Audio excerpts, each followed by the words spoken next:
morts cette semaine contre 173 la précédente. Les négociations ont semblé prendre le pas sur les violences en Côte d'Ivoire. Mais dans le camp Gbagbo, même si on appelle à la paix, l'heure n'est pas vraiment à la diplomatie. Les jeunes patriotes, fidèles au président sortant, menacent de prendre d'assaut le QG d'Alassane Ouattara.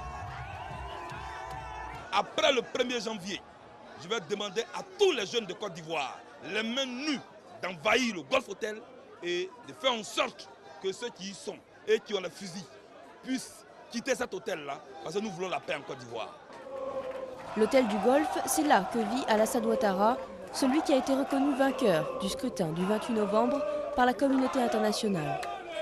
Les soldats de l'ONU protègent l'hôtel, tandis que Laurent Gbagbo refuse toujours de quitter le palais présidentiel, fort du soutien de l'armée. Gbagbo a le soutien de l'armée, pas complètement de la gendarmerie, mais il a évidemment surtout le soutien des chefs d'état-major, des responsables de l'armée.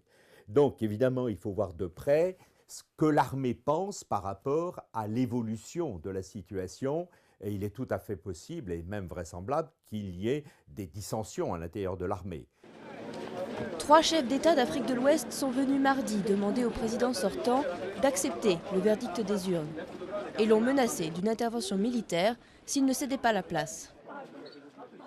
Ils ont clairement exprimé à l'ancien président Laurent Gbagbo ce qui a déjà été mentionné dans le communiqué final de la rencontre des chefs de l'État des ECOWAS, c'est que le statut de président de la République d'Alassane Ouattara n'est pas négociable.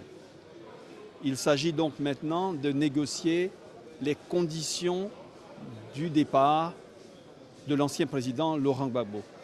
Mais une solution négociée semble peu probable. Les responsables de l'ONU se disent inquiets des provocations du camp Gbagbo et du risque que l'affrontement ne tourne à la guerre civile.